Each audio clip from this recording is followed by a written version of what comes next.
Wits School of Education campus. Now what's happening today is we see, as we were told, that Habib is coming to address the students on the issues they have. Now the first issue people have is the protection of registration next year in 2017. The second issue is that people want to be heard. People don't want to be undermined anymore in education campus. So keep tuned. I'm going to have an interview on the pre-expectations of people. So we have Petty here. What do you expect today? I expect to be told what they have in store for us and what they're going to do for students who are being financially excluded, because we're tired of having to work academically, but then at the end of the day we get excluded because we don't have the money. So do you think all the things will be answered to you? Because it seems like it keeps on recurring. I certainly hope so. Okay, so we'll get back to you. So that's the intro. This is the pre-summit. So we'll get back to you right after the whole report from Habib, hoping that he's going to come, and we wish that he does. So yeah, see you later.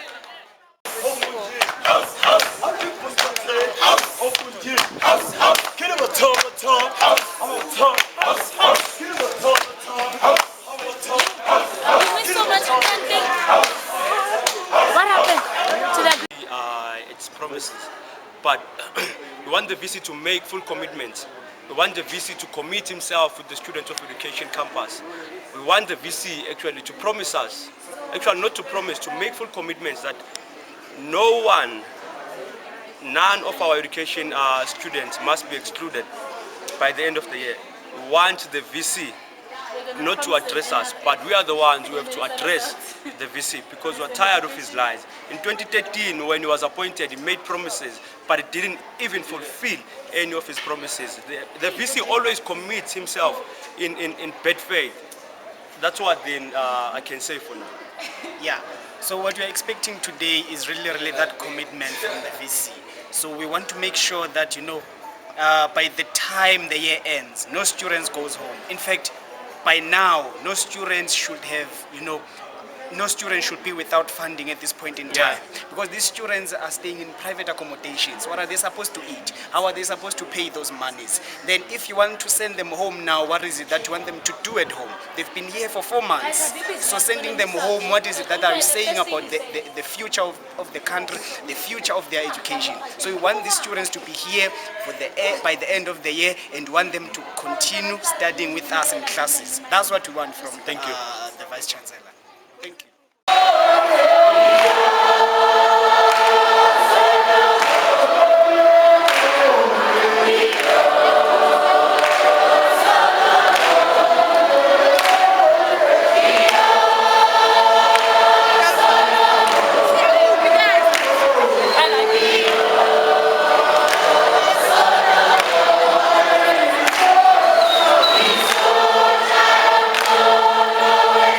Yeah.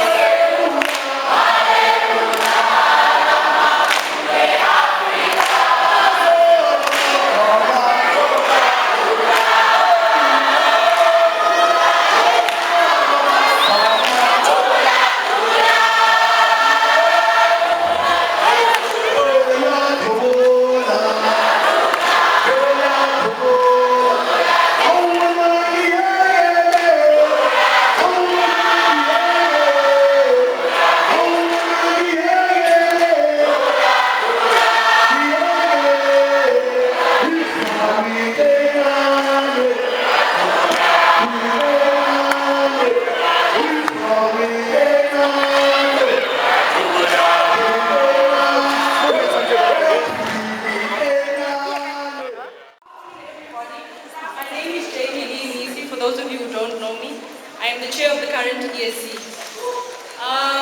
Firstly, I would like to welcome all of you to this meeting. As the ESC, your first task of us was that you want Habib here.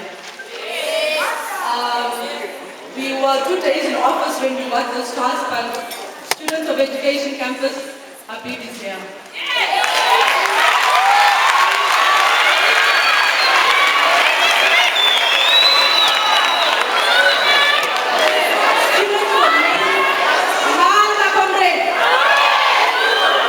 Allow us to maintain high discipline in this meeting so that we can get our demands met.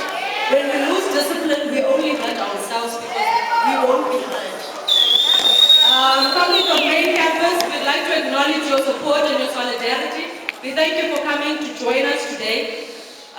We request, however, that when a round of questions are open, that we allow it to be from students from Education Campus, as the dynamics of this campus are different from those of main campus.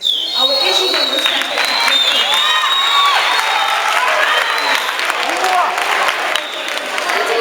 However, we still thank you for your solidarity, for joining us.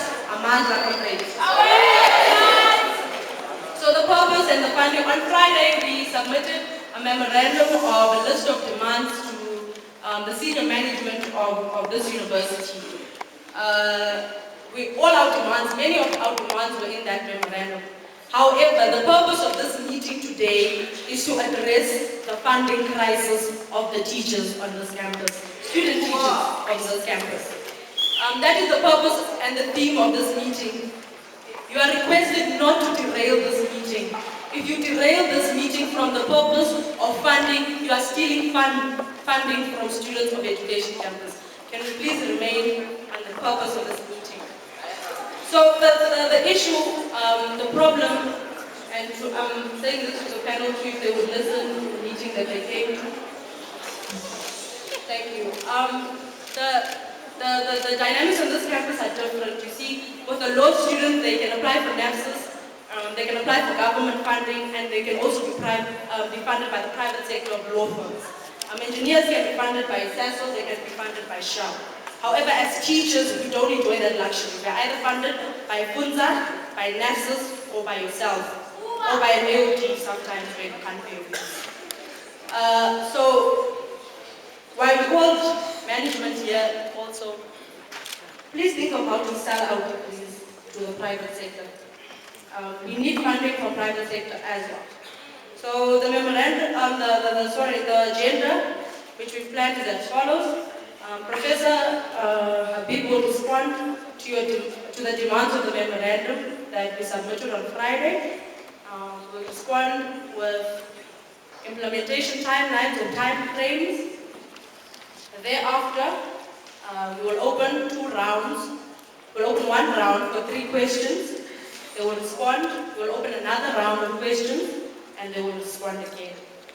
Thereafter, the ESC will present its proposals of funding or proposals to the solution to this crisis to management. Yes. So firstly, we're going to hear from the Vice Chancellor of this university. Amandla comrades.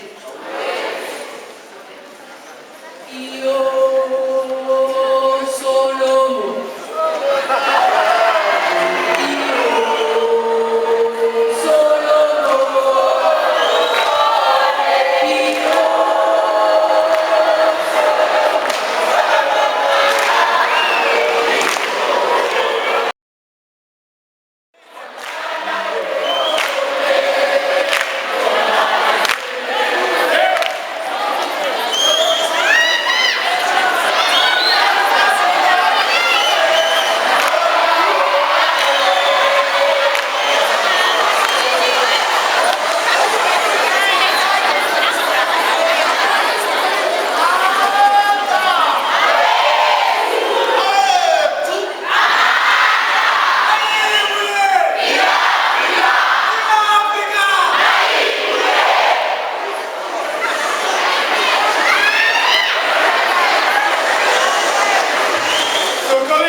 respond to the memorandum that was given to Professor Tawana Kupe on Friday.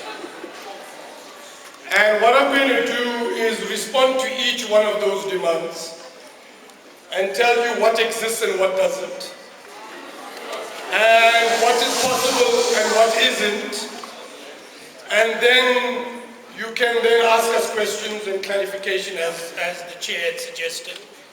And then we can come back to, if you want me to come and respond again, I'm happy to respond again. Is that okay, Chair?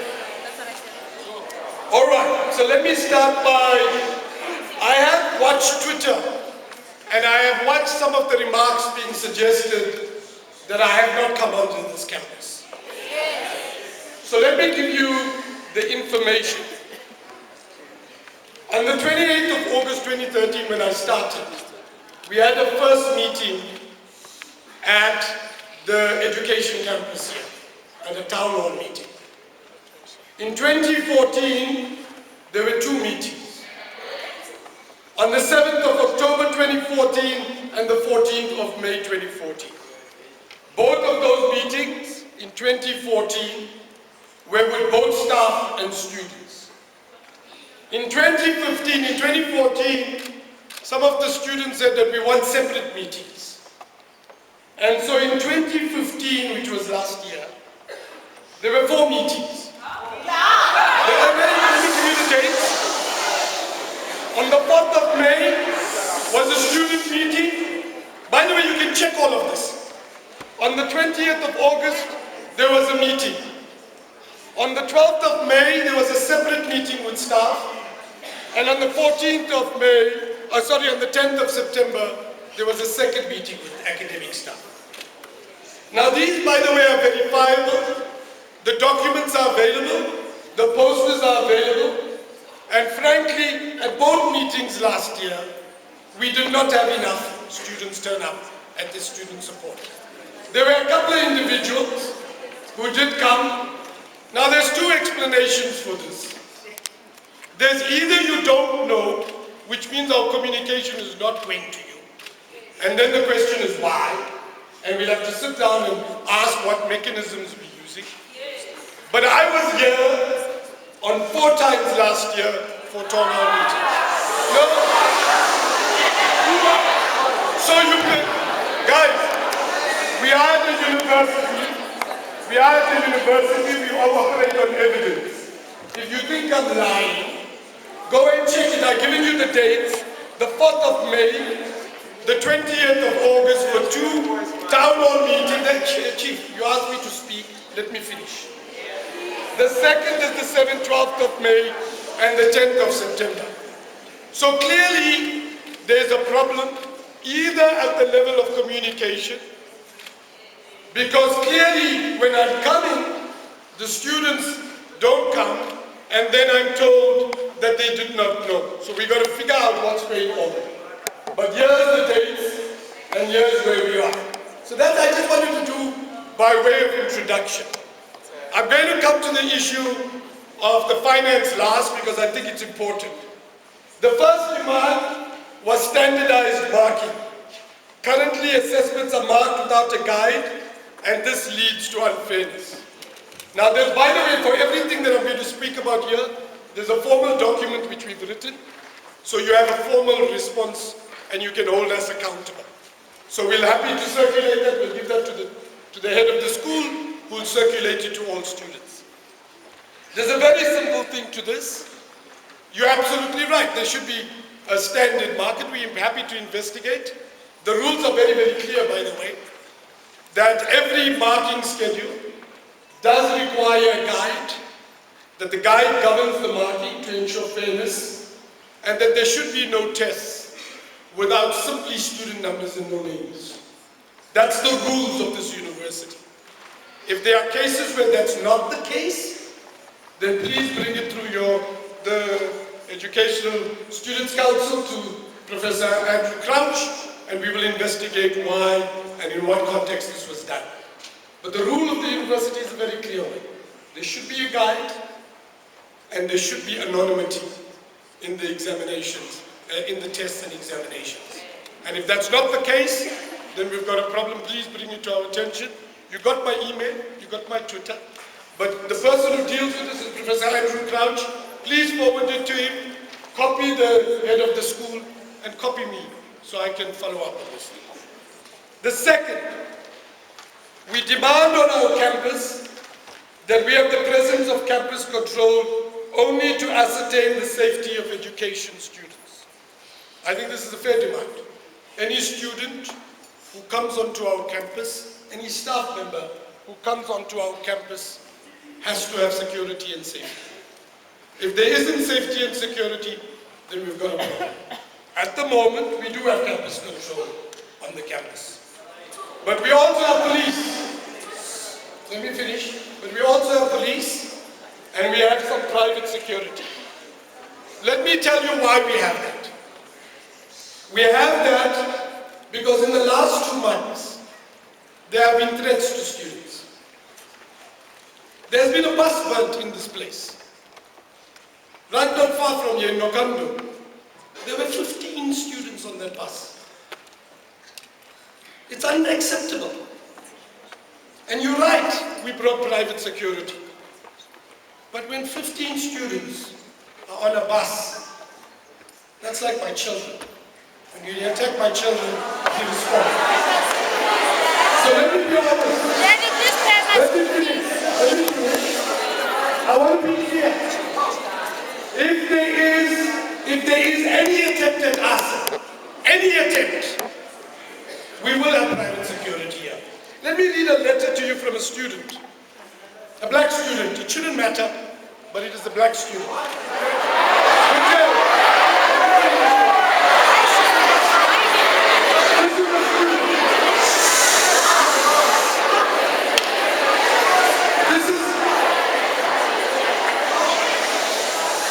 This is a student.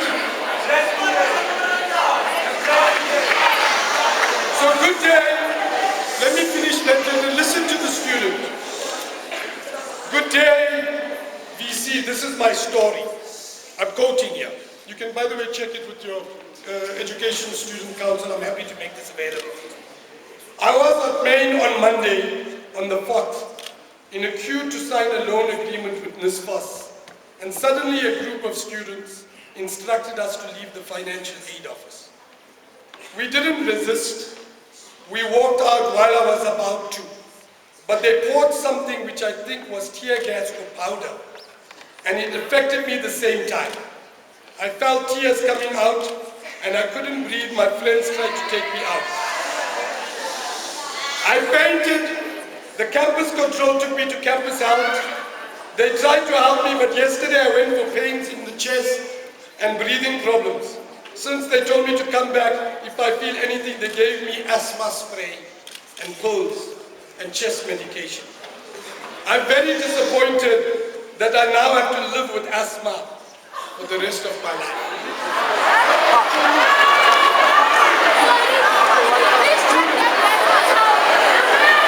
So let me be clear. Let me be clear. The day, I want to be clear. The day I know there is no threat to a student, the day there is no violence, the day there is no arson, there is no attempt to burn a bus, the security will not be required, and the police and the private security will not be required. But so long as there's a threat, I will be obliged to keep them, and the team will be obliged to keep them to ensure the safety and security of staff and students. Many students, the next one is the Education Students Council must be afforded the liberty to exercise jurisdictional tasks without interference from other structures of governance.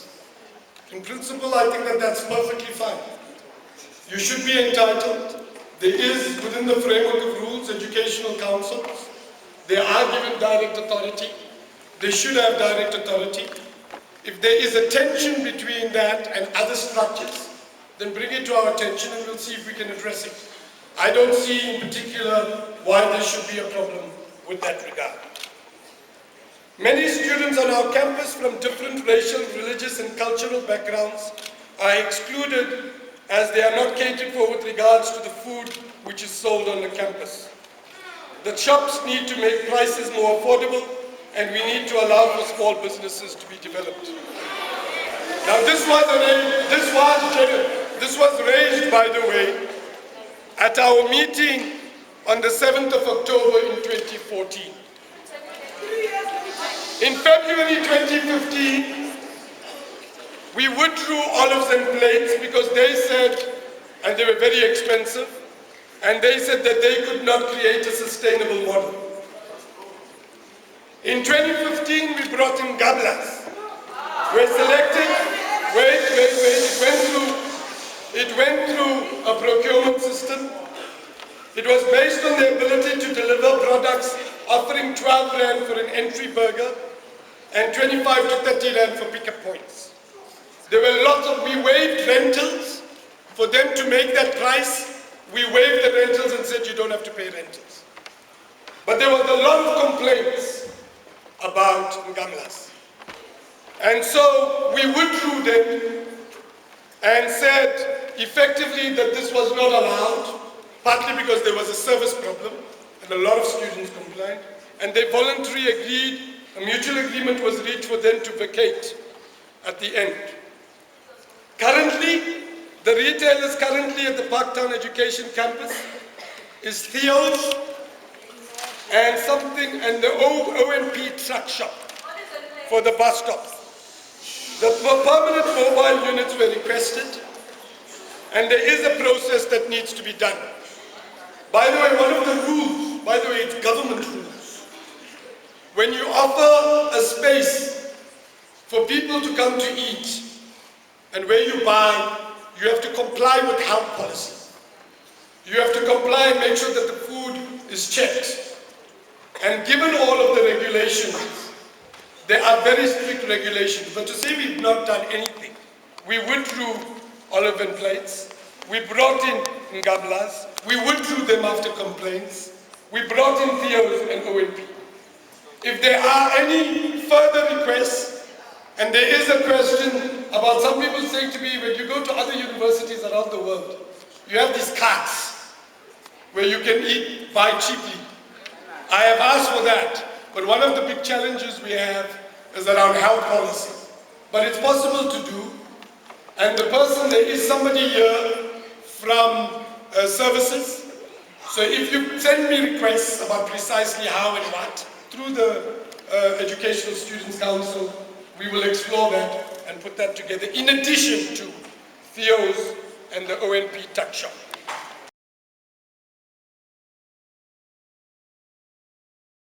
Management pertaining to the issue, I'll come back to that in a minute. No student was involved in the picket will be charged.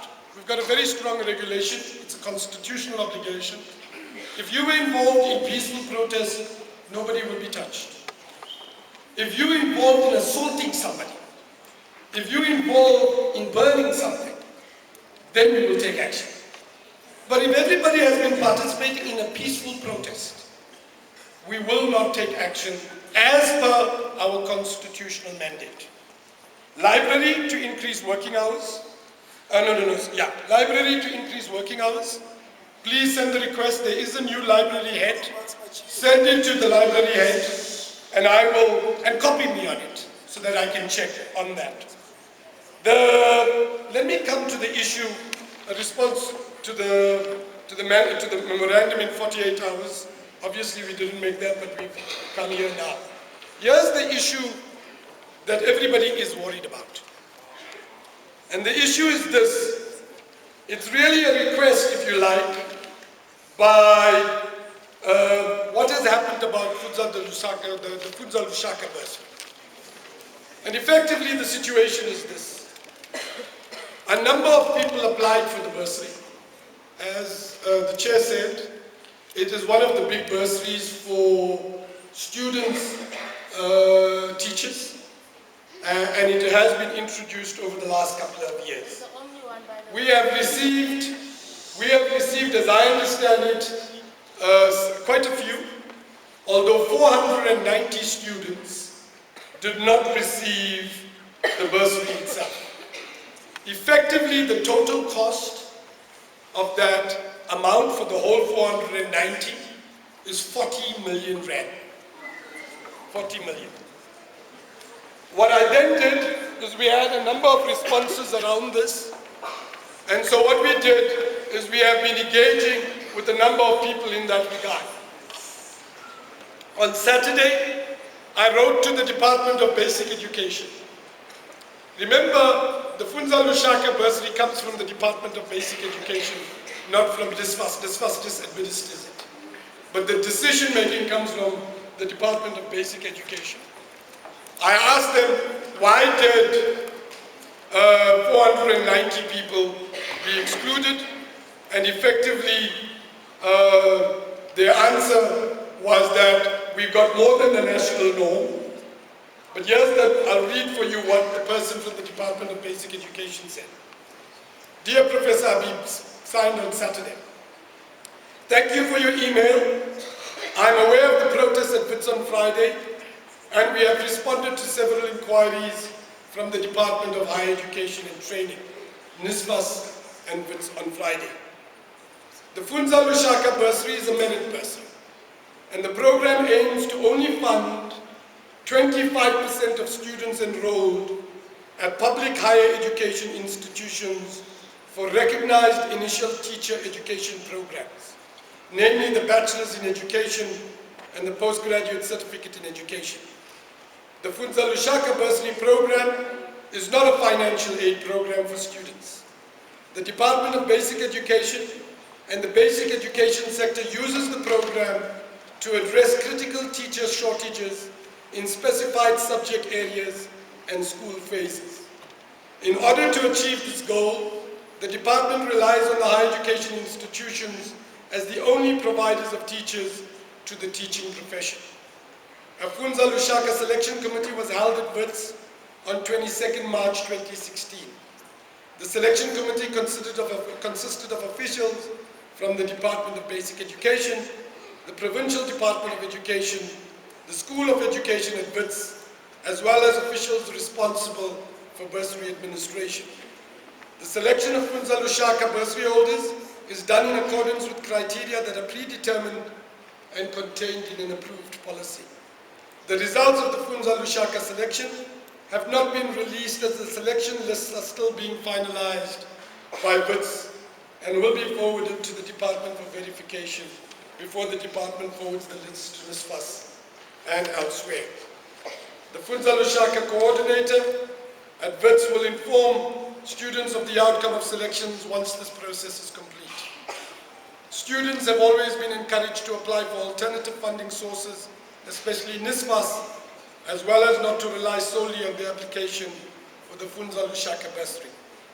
The Funza Lushaka bursary has become extremely popular in recent years.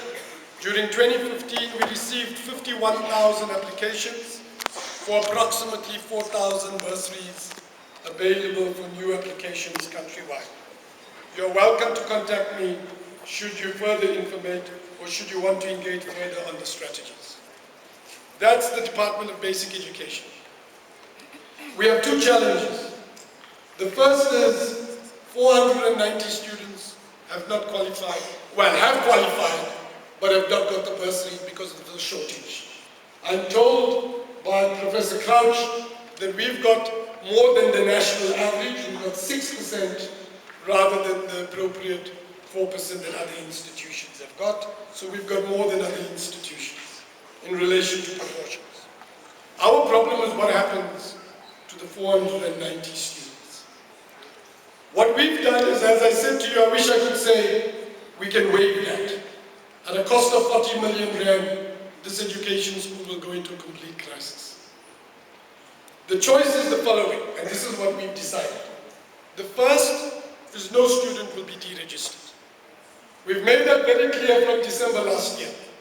The reason we won't deregister students because we have an agreement with the student leadership. And the agreement is as follows, that we will not deregister students. There's a second request. Now please, before you scream, let me finish the whole thing, and then you can ask. The second thing is that we have asked some of our students to sign an acknowledgement of debt. Now here's why we ask you to sign an acknowledgement of debt. It doesn't change your legal standing for next year, whether you signed an acknowledgement of debt or not. Your legal standing is exactly the same. However, if you sign an acknowledgement of debt, we have a rule that there is no interest put on your fees. If you do not sign an acknowledgement of debt, once you pass into April or May, there is interest charges that begin for everybody. If you sign an acknowledgement of debt, there is no interest charges that kick in. There's a second reason it serves you to sign an acknowledgement of debt. When you sign an acknowledgement of debt, and there's been thousands of students who did that, what happens often is when students who don't pay and their fees still owe, but during the course of the year, we find extra and extra money. Sometimes from the state, sometimes from the CETAs, sometimes from provincial government. Tawala Kupe is speaking to the MEC for finance and on support from the provincial government. And when we find money, we allocate it to those who still owe debt, and the way people we allocate it is to the people who sign the acknowledgement of debt. So actually, you are treated as equal if you sign the acknowledgement of debt, and you have an advance, you have an enhanced chance of getting some of that money. Now, some people in Twitter have said that if we sign the acknowledgement of debt legally, we are now accountable. It doesn't change your legal standing at any point. By the way, if you don't believe me, you can check with lawyers. And because we have an agreement that says no interest gets charged on the account, we have a very good financial rule. The financial rule is we have lots of debt, not only from students, from service providers and everybody. Once you pass the deadline, you start incurring interest. If we have an acknowledgement of debt, there is no interest.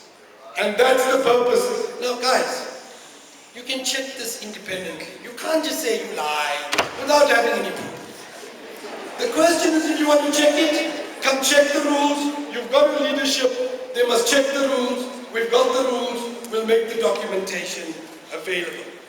So effectively, no student will be barred. That we've made. By the way, you're not obliged to sign the acknowledgement of debt. I want to make it clear. If you decide not to sign the acknowledgement of debt, that's your right. But I am telling you that if you don't sign the acknowledgement of debt, interest will be incurred. If you do sign the acknowledgement of debt, there is no interest. But it's your democratic right to decide, and I will not force you to sign. Nobody's going to lose their job. Nobody's going to lose and get deregistered. However, I'm saying openly, if you sign, no interest. If you do not sign, interest is incurred as per the rules. That is your call. The final thing that has been, they said, there was a couple of other things that was written here that I do want to respond to. No student should be excluded.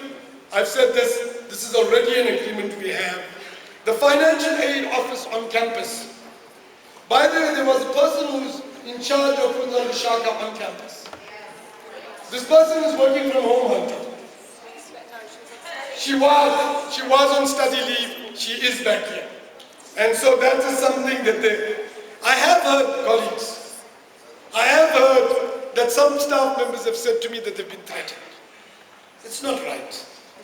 Whether you like it or not, whether this person is the Funza Lushaka person, with due respect, she follows the rules. She doesn't make the decisions. Don't blame the staff member. It's not right. It's not right. Let me say one final thing, and I will keep quiet and I'll go there and you can ask questions. One of the big challenges we have, and it is a challenge, is accommodation. Because some people were relying on the Futsal Vishaka bursary for the accommodation.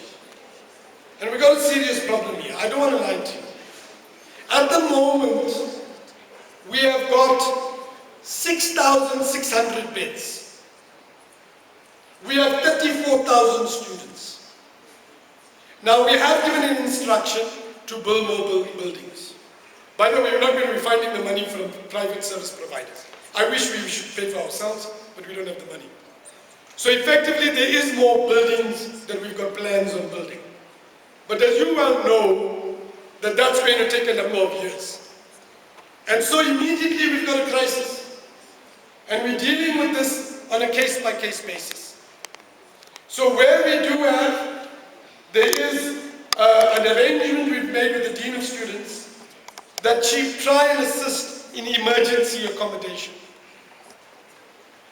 But the issue is this, that's where we can, but it's not a long-term solution. The only long-term solution we're going to have is to put more buildings and more residences. And that's going to take some time.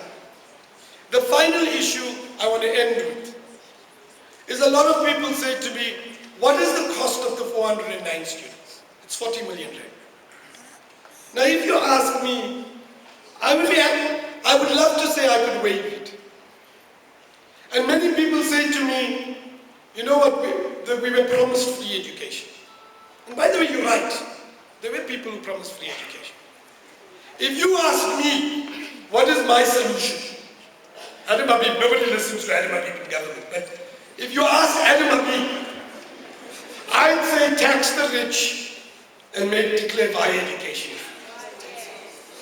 But I don't make that rule. Government does. And as you know, there is a presidential commission that is now looking at that matter. And Tawana Kumbe is leading an initiative from WITS to collate our views and make a representation at the presidential commission. But whether I like it or not now, we have to operate within the rules established by government. And that's the rules they've established by government, and that rule is quite clear that we do charge fees. We've agreed to 0% last year, which government has made up, but overall there are fees. And within the framework of that, it's important, it costs us 3.4 billion every year. 3.4 billion to run WITS University. If you look at the other groups, if you look at some of the companies we own, it costs 5 billion.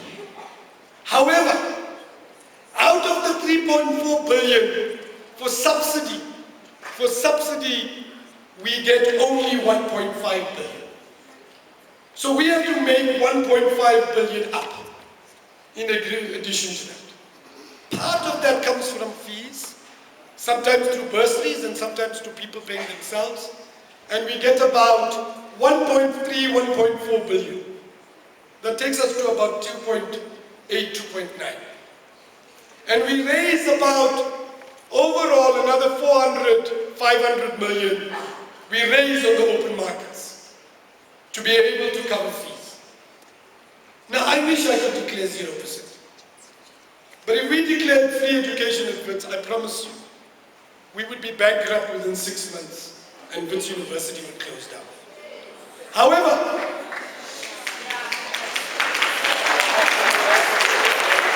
I have said this, in principle, I think there is a campaign to be had. And the campaign to be had is around free education. And it is about taxing the rich and about this thing. But we at the moment, we operate within the framework of rules established by the government. And I have publicly argued. And I'm happy to argue publicly again. And if you decide to have a campaign for free education, I'm happy to sign up on that campaign. But for now, my responsibility is to measure, and our responsibility collectively is to operate within the framework of the rules. So let me end by saying, no student will be deregistered. It's a commitment we made in December last year, and we will abide by that. I can't wish away the 40 million, but we will try to raise money wherever we can. And I have been, and Tawana has been, and Andrew has been, and all of us have been working on trying to raise money. I can tell you now, we will not raise all the money, but we will try and raise as much money as we can. Last year, we raised more money, by the way, than we've ever had. Although, it's still not enough. And we will go again and raise again. Every 2-3 times a week, I have meetings with donors trying to raise money, and we will. My suggestion to students who owe a debt is sign the acknowledgement of debt, there won't be interest. It doesn't change your legal standing. However, the right to sign is yours. And if you decide not to sign, you will not be deregistered. However, you will incur interest. And if I was you, I would sign. That's where I'm going to stop at. I'm going to go sit down. You'll have more questions. I'm happy to answer any questions. And then at the end, I will say one final remark when I come back to answer right at the end. I want to explain to you how the structure of how the management works. Because often people say, we want to talk and this is how, you don't come here.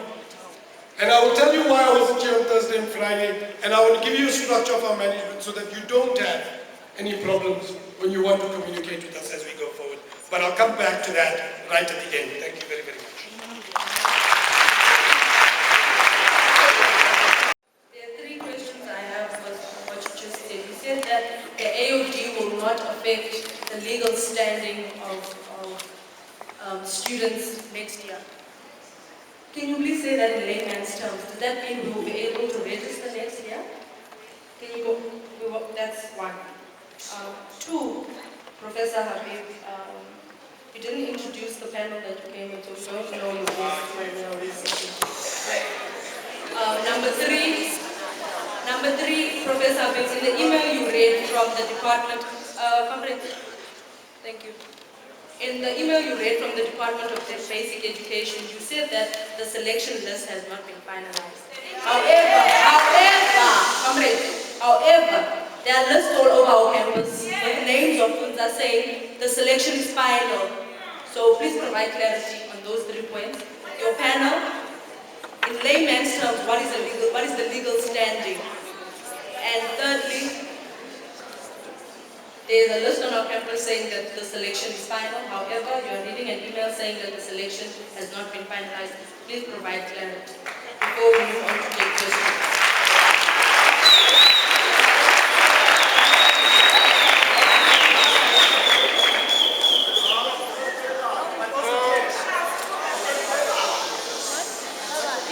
Okay, colleagues, let me introduce the people so that you know.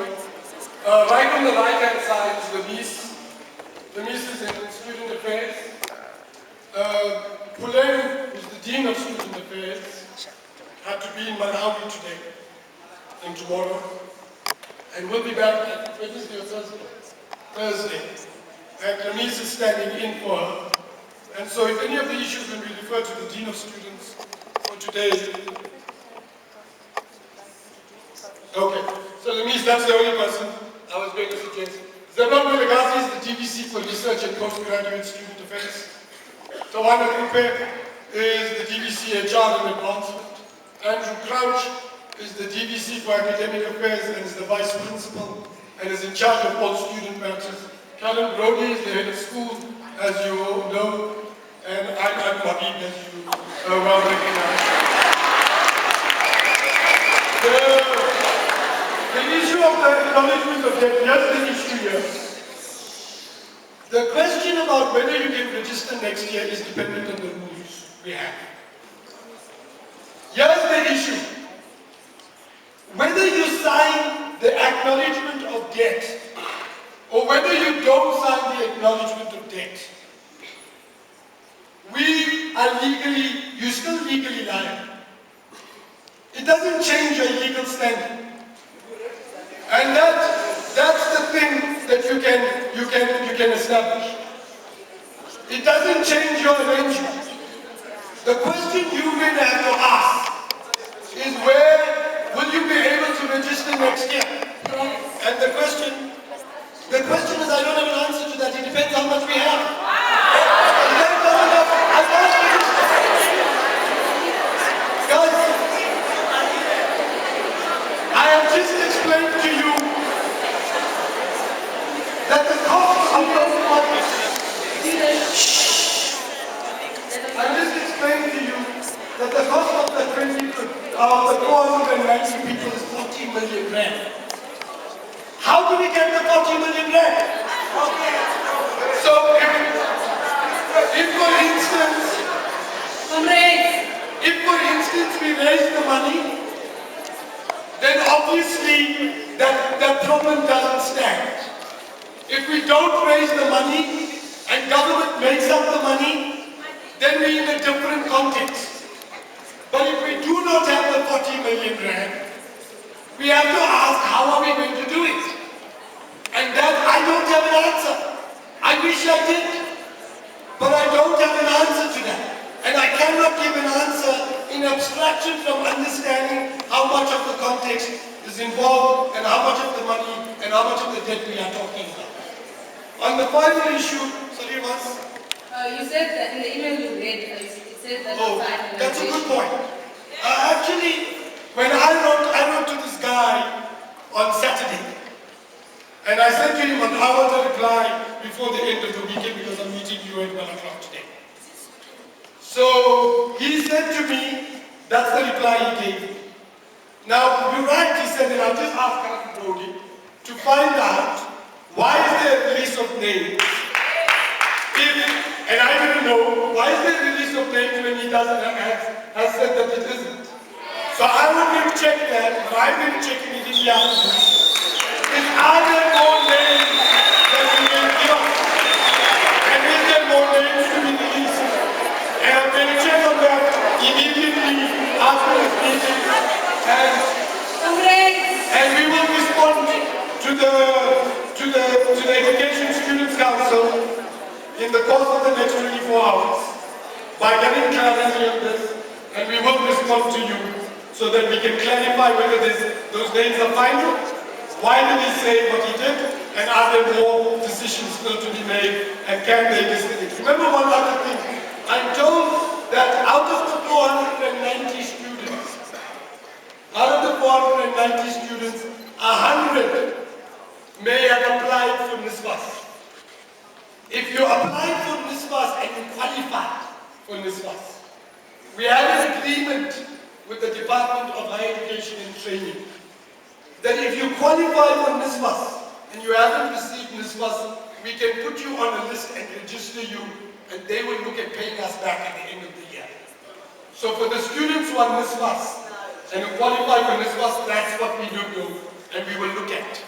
And we will look at, and we have written currently to Sizwe, who's the chair of NSFAS, and Musulwa, who's the CEO of NSFAS, and said, can we look at finding some money within NSFAS for the students who have not been successful for Funza Lushaka, but we haven't heard from them yet, and we are following up on that as we speak. Thank you, Prof. Okay, so now we're going to open a round for 3 questions from the House. Remember in asking your question what I said that the purpose and the theme was of this meeting was funding. As the chairperson of the Education School Council, I think it's okay for me to call you to order and say your question is derailing the purpose of this meeting. If you're raising your hand, please make sure that your question is in relation to funding. Thank you. Also, main campus students, please keep in mind my request that we take hands from the students who are on this campus, as the dynamics are different to those of main campus. Thank you.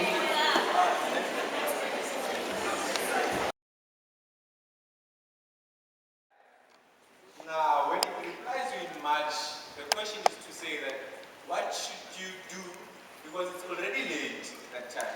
Rather, when it replies to you early January, so that you can come up with plans, right? So that you can come up with, you can make up plans. Now, and the question to you is that what is going to happen to those students who didn't get a funds?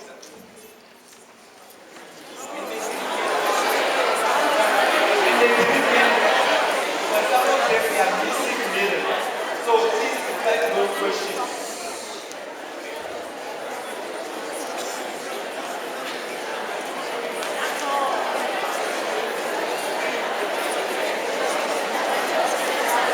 Thank you. We are on the floor. There's a speaker on the floor. We'll open another round. We said 1 round with 3 questions.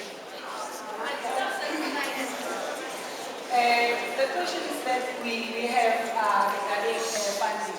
And we spoke to Mr. Tawana on Friday. He said that he was speaking to representatives from Funza and they will be here today. Because they are the people that we need to be answering to now. Because there's no one here who is from Funza. So the questions that we have, at the end of the day, it's not going to help us. Then we're still going to have to go and ask somebody else. And on Friday, we were very specific and you told us that you were corresponding with them to make time so that on Monday by 11 o'clock or sometime that we agree on, you will bring them in. And they are not here. So what's the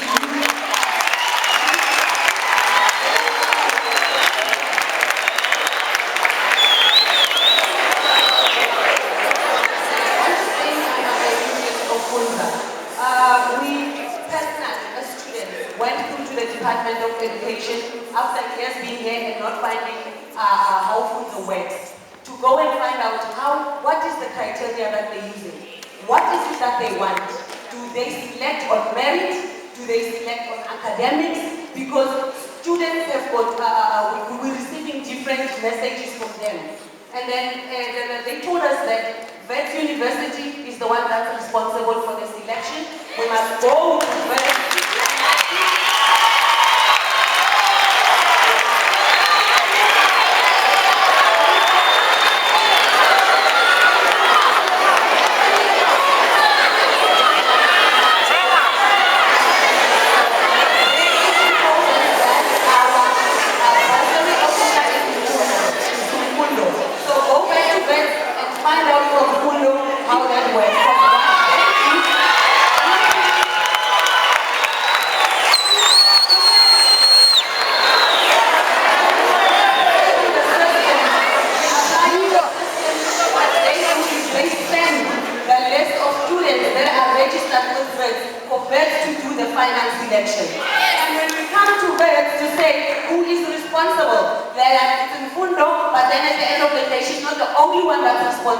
And when we want answers like now, every year, she's not here at this time of the year.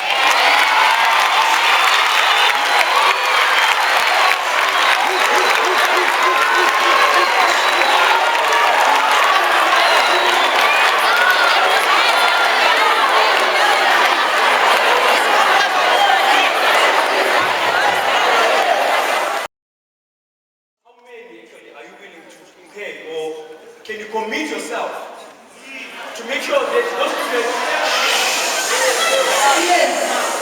can you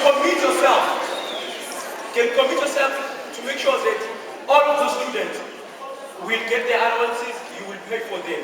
And as well, wait. And again, It's a question. Okay, it's a question. my initial question is, most of the students who sign an AOT form are undergrads. Okay. Then what's going to happen to them in 2017? Because I see an AOT form as a debt trap for those ones not to come back in 2017. What are you saying about this?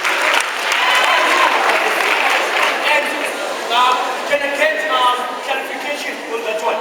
And last year, VC, you only came here on education once to address the students. And your town hall meeting was a failure last year. It was less than 30 people who attended. Do not say you came here 4 times. You only came once. And the meeting was at the staff lawn.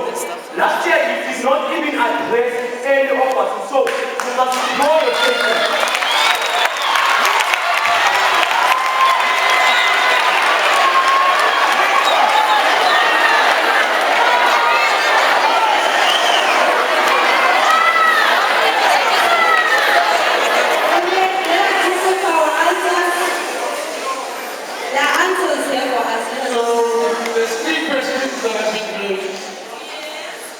The first is registration. Why do you wait until March? And the reason is very simple. By the way, I don't manage Punza. The Karen just has briefed me. The reason they wait till March is because people have to register. And by the time they get the registration details from all the universities around the country, because remember, Funza Lushaka works on certain merit criteria, and it also works on certain subjects where there is a shortage of teachers in particular subjects.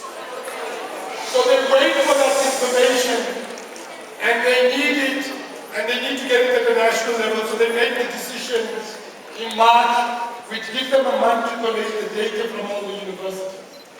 So that's effectively what happens, and that's why they do so.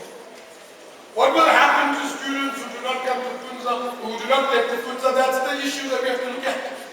It is a big challenge. I said to you, and I answered that question, that we will not deregister the students. We've made that. But I've also said that at 40 million rand, we do not have that money. We will try to raise, like we do for many other students, but we do have many students, as a general rule, by the way, numbering thousands as I understand it, who have not been able to pay. And we are looking, remember we signed this thing where the first payment doesn't happen and you can sign this thing. There's many thousands of students and we've got to find the money. And there is a huge problem in this regard. The issue of representation, you're right. By the way, I think half of these questions should be answered by Funza Lushaka. Here's the problem. You did ask. But they said they couldn't just suddenly make it. I do think we should call a meeting, by the way, with Funza Lushaka from the Department of Basic Education, the officials there, plus our wits people here, so we can clarify who's got, how the rules are. I will say this, however, this is, and you can check this is not from me. This is from the official of the Department of Basic Education. And he says that the decision was made by a selection committee in March in which the Department of Basic Education and the basic education sector used the program. And it says, he himself says, I presume it's a he. And he says, yes, there were representatives from Wits Education, but there was people from Department of Education, from Ms. Mas, from Department of Basic Education, and that's the selection committee that made that decision. But I do think we should call a meeting, and I think we should try urgently to arrange a special meeting, work with them to try and call a meeting where we bring the Department of Basic Education, we bring the Wits Education people there, so we can have an agreement in that regard. Finally, the issue with there's two issues there, three issues. The one is the acknowledgement of debt. I said to you, the acknowledgement of debt does not change your legal standing. If you want to check that with independent lawyers. Go to the department, go to law faculty, they'll be able to provide independent legal advice. And ask them that, and then you can check that. Coming to the next one. The second thing that is there is commit. Will we be able to commit financially needy? What am I able to commit? I can't. I wish I could. By the way, we've got 14 million. I don't have the money. We've got 4,500 or 5,000 students that haven't paid. We've all got them all to sign an acknowledgement of debt. We are currently raising, as we raise money, we will deploy that. We will spend every single cent we find to deploy it to students that haven't been paying. And then finally, you say to me, I only came once. I'm telling you, I've been here 4 times. You don't believe it? Check it. Independently check it. The meetings happened. The meetings were there. You can check it. You can go to the listing and say whether the meeting was booked. You can check whether I came. You can check the diaries. All of that can be independently verified. Oh, sorry, one other thing. Tawana reminds me, by the way, and it's an important, this year, by the way. In December, January, we had an agreement that we signed. For those students who owed money from last year, but who found money for this year, we allowed them to register. We didn't allow the debt we didn't force them to pay off the debt. We said, okay, since you found money for this year, but we know you owe money from last year, we'll nevertheless allow you to register and contribute. And that's something that we did, and that's something that we will look at. And obviously, all of this is dependent on how much money we have at the end of the year. If we're in a major financial crisis, we'll respond in one way. If we've found money and we're not in a major financial crisis, we'll respond in a very, very different way. We are in a difficult situation. If we can find a way to support students, we will. And that's something that we will continue to try and do. All of us are trying to do in our own way. Okay, again, just clarity. Prof, you're very ambiguous in the way you answer, and this is a campus of teachers. There are right answers and there are wrong answers for a teacher. The question was, how many can you commit to fund? You didn't say fund 40 million. The question from back here was, how many students? And I'll bring it again, the fact that as student teachers, we benefit very little from the private sector. So how many students can management commit to fund? And you don't have to answer now. You can go back to your books and check and come back to us to how many students. At the moment, What education?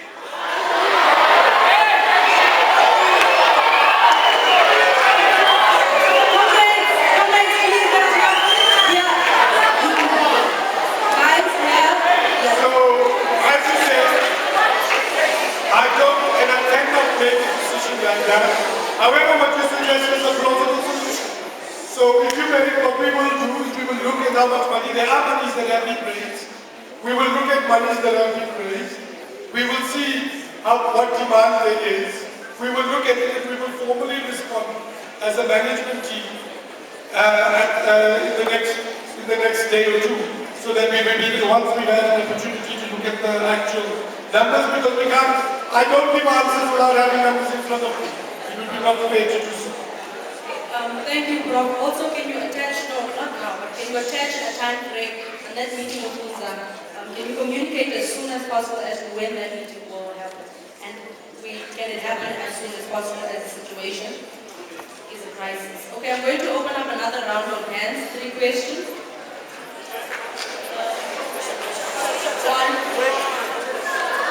2. I'm taking from 3 different parts of the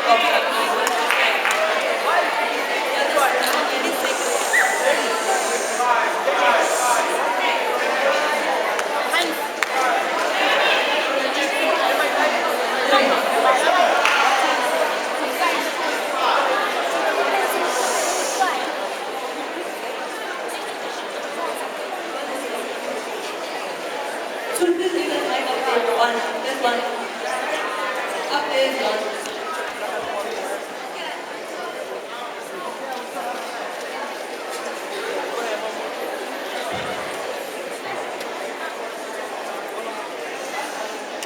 Amanda, Professor Adama Baby.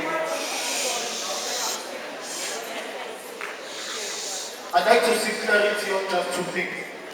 So I said to students, they must now relax a minute for a few days, because you are going to review the full decision, seeing that the image has misdirected us. That's number 1. Number 2, out of 400 students, you only applied for 100 in the NASFA CEO. What about the rest? And number 3, in the memorandum, in the memorandum, you kind of dodged the question. The demand that said, we want a financial aid office here. Not a full administration. We don't want to go to main campus to sign agreement forms and miss classes. We want a office here.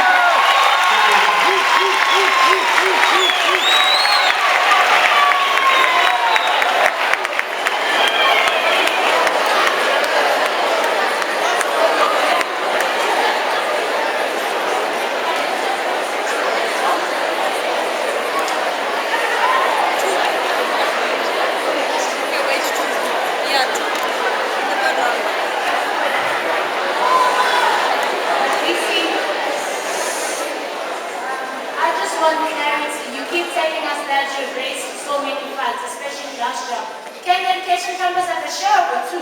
Because where is it? We don't see it. I think there are students telling us from main campus, oh, my blood from last year's period. I've never had one education student say that. Where is the money? And can you have a share of it?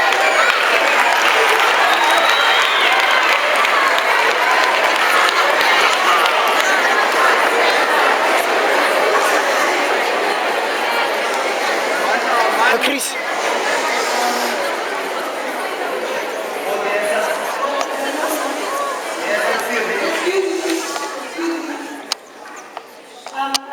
A few questions here. The first one, technically, you said to not address questions that are not about funding, but this one speaks to funding. So the issue with the food outlets, we only have 2 food outlets. They so happen to be the most expensive ones that we have in the institution, and we have only those. So now I don't see how it makes sense that the people who don't have funding are the ones who are stuck with these food outlets and also don't have access to facilities that seem to be remedying the situation when it comes to main campus. Because unlike WITS School of Education, my campus has the WITS, it has the WCCO, which gives people breakfast and lunch on a daily basis. We don't have access to this facility. People that may have this, but on top of that, they have Karanija, they have Sizzlers, and all these others.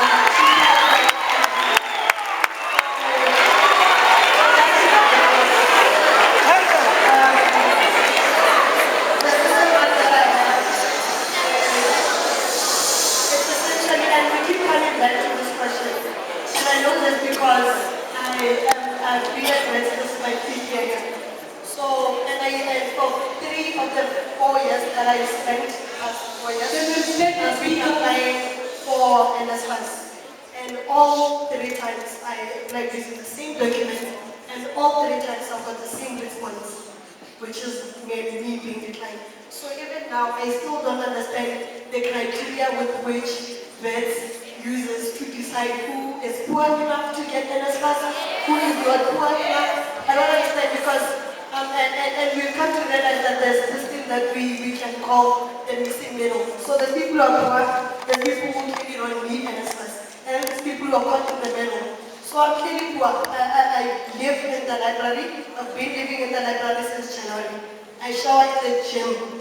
My parents live in Soweto, but they can't afford to give me 10 rand every morning to come to school. Clearly I'm poor. Clearly I should be on an express, but I'm not. I don't understand why. Why is that?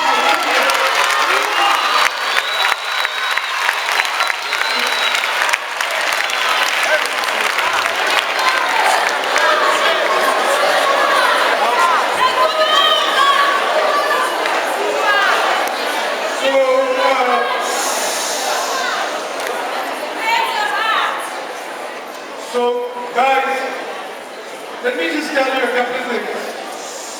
There were 3 questions, 1 question, and 2 questions.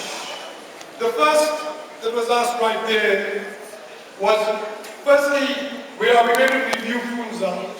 I cannot review FUNZA. I don't have authority over reviewing FUNZA. The Department of Basic Education does. What we've agreed to do is that we will call a meeting, as was suggested. As I suggested, we need to do this quickly, and we will schedule that as quickly as we can, and we'll have some of the WITS people here. The second thing that we need to do is, there's 100 NISFA students we applied for. We didn't apply. The students themselves applied for both FUNZA and Excuse NISFA. me, Professor, allow me to interject there because students are leaving because they think there's class. However, it is now a contradiction of our agreement and students. Professor Robin said that the meeting went over time and cancelled class.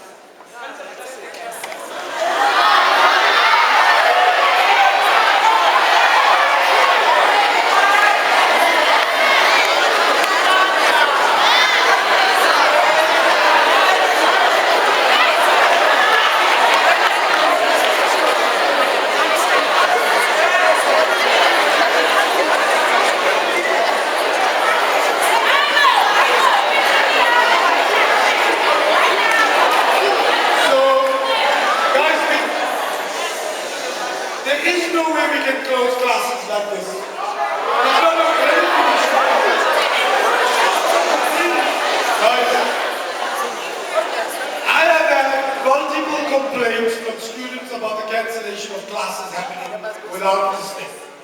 So, no, there are students who have been affected. So the question is a very simple one. I am going to respond to the questions. If there is makeup time that has to be assisted, we will try and assist.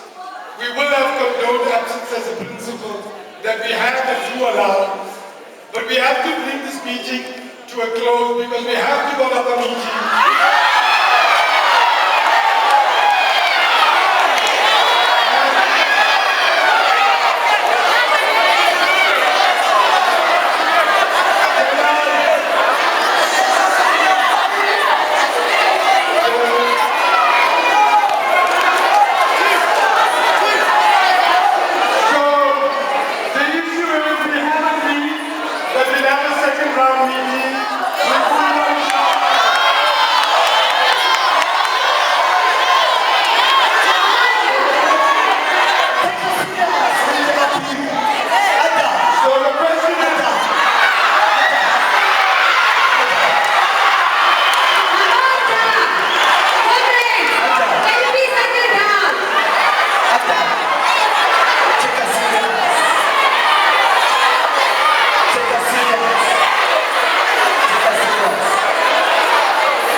We are going to cancel all the classes because we are coming here. I don't see a reason.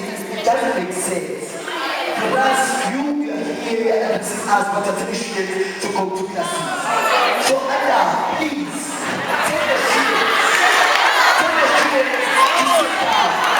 Take the students to sit down.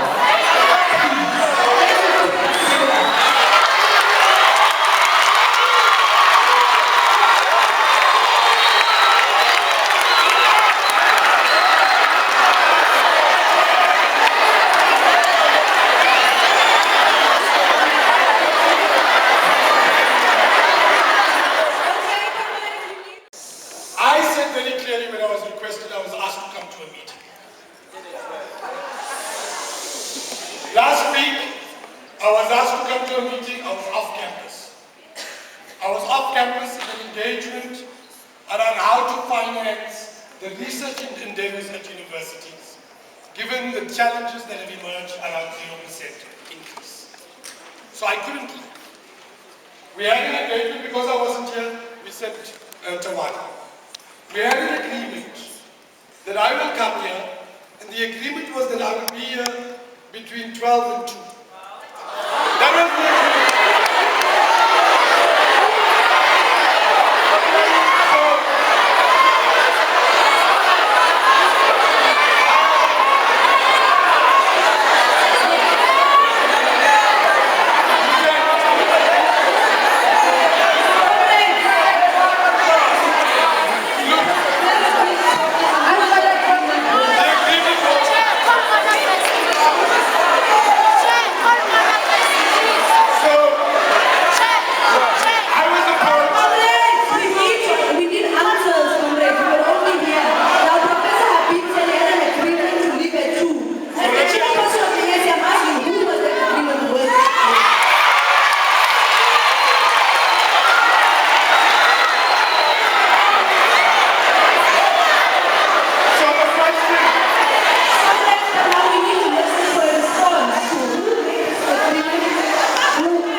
We communicated with the head of school, we communicated and said, and by the way, we communicated also to the Dean of lectures because we have had problems. We will be here between 12 and 2 because we did schedule other meetings and I do have other meetings.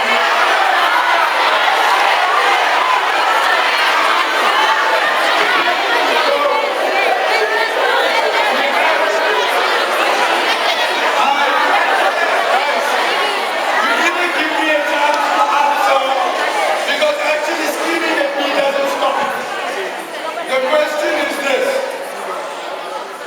I can't cancel sudden elections, but I will say this. We can make an arrangement. We have done so before, where we have a principle of condoned absence. There will be no tests. If people need to make it up, they can make it up. But I've also got to be clear. I do have other engagements as this entire team. So the question is, I am taking you seriously. You never take your questions. We want to start. But even have fun. I never take this campus serious. Never. No. It's a good time.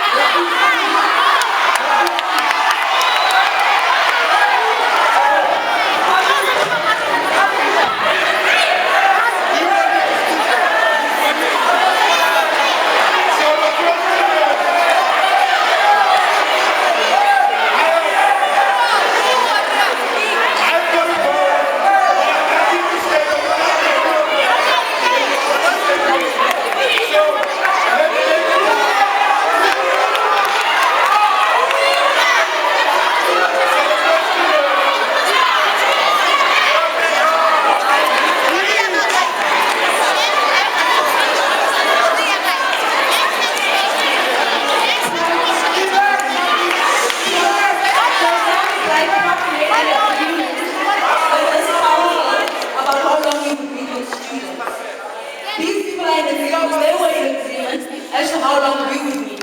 Prof, these are your students. They are saying that hour that you were here for is not enough to address and now, we're requesting that this not be a divided meeting, but the entire education campus be allowed to be here and voice and engage with their principal. When you send other students to us, you divide them and our other voices are silenced because do they write or do they engage with their principal? So we are requesting to you, please cancel class so that we may engage with you. I don't cancel classes like that.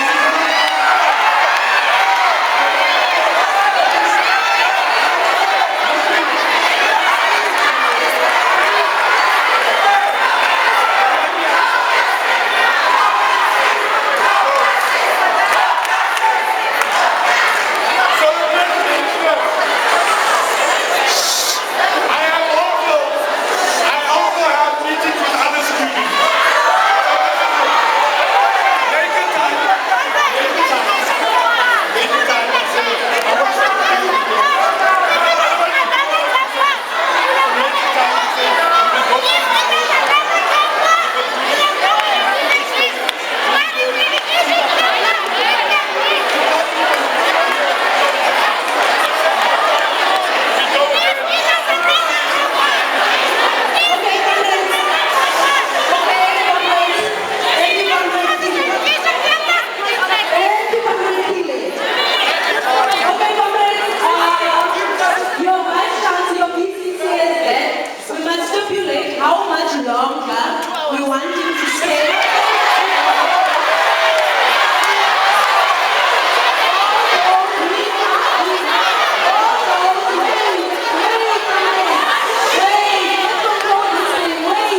only put 1 hour for us to discuss issues of financial exclusion for just an hour. Adam, you have to be here with us until we have resolved this issue. Our friends don't come back here only because they are poor, not because they pay. You want to be here until we finish this thing that we are here for. And this is what you and this is what you saying that you can't present us. It's not all, you are out of order. We also have cousins. We also have cousins. We are not idiots when we sit in here what our peers are telling you. Those cousins should be cancelled and we should have one meeting like this before.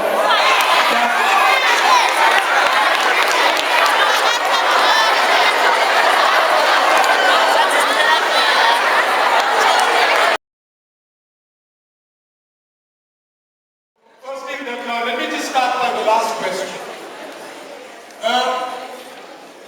For instance, I didn't agree to an hour. That was the agreement I had entered into for 2 hours, but let me finish. I am prepared to engage it, but colleagues, you also have to be clear that there are other things I have moved it, but there's only a limit to how much I can move. The reason we're having is you've raised a number of issues. All of the issues cannot be resolved here. Because as we agreed, we have to bring Funzalo Shaka people at this campus and we'll have a round. You have asked questions around how much money can we make available. We said we have to look at the documentation, we have to see how much has been arranged, and we have to then make a decision. So there's clearly a need for a round 2. I don't have the data, I don't have the information, and so all of the issues cannot be resolved today. But we will hear what the issues are. The Education Students' Council has said that they will articulate a set of demands. We've got some demands, they said they will read some again. And we will look at those, and we will have to come to round 2 to have a second set of responses and engagements. There is a second set of issues that were asked. Somebody raised the issue of a financial aid office, and a financial aid office is not here. I've just been told that we do have a bursary office, but we don't have a financial aid office. I think it's a valid issue, and so it's something that we should look at and we should engage in. I will say this. You can't scream like that. You ask me to respond, and then I respond and somebody starts screaming. Then there's no response. He's deregulating. Here's the issue. I think the request for a financial aid office is a legitimate one. I do think there's a problem, by the way. I have gone to a number of engagements with students who are demanding an expansion of costs, but in a context where money is becoming tighter and tighter with no fees. However, I think it's fair that the financial aid office be looked at, and I think that that's something that we should look at, and I will speak to the CFO to see how we can look at that, and we will respond. By when, we will respond at the next meeting, which we've agreed to do it. There is the issue of the 2 food outlets. The issue is a very simple one. We have brought down the cost. The cost does not come down enough. But if you look and compare olive and plates that was here previously and there wasn't a facility, now we have which is Theo's, which is lower than olive and plates. However, it's not, it is, I can show you the prices. However, you still got legitimate, because what you say legitimately is that there is still a problem because the cost structures are still too high. We have to look at it. But again, there are ways to do it. I am told that there is a discussion with Theo, it's currently happening, to offer. The request the education campus student was that Adam Habib should come on campus. We just finished a meeting with Adam Habib, and the students are still not happy because all he has said, actually, he hasn't made anything. Empty promises as usual.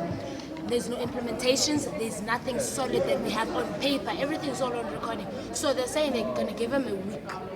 Next week, Monday, he must come back here and must have something solid to give back to students. Because so far it was just regurgitation, this back, this back. Today's the 11th of April. We'll see you next week, Monday. Thank you.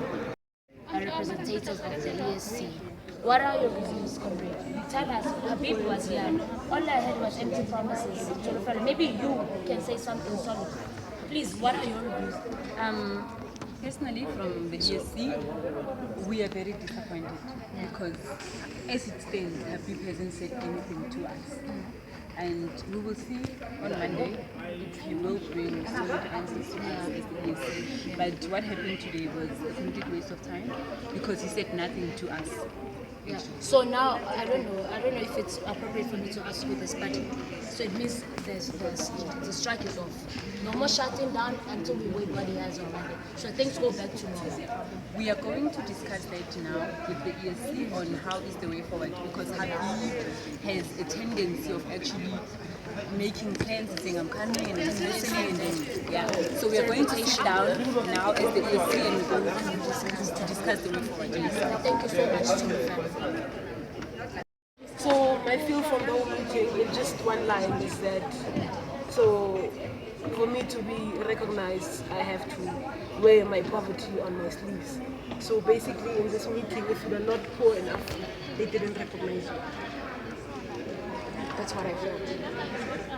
Okay.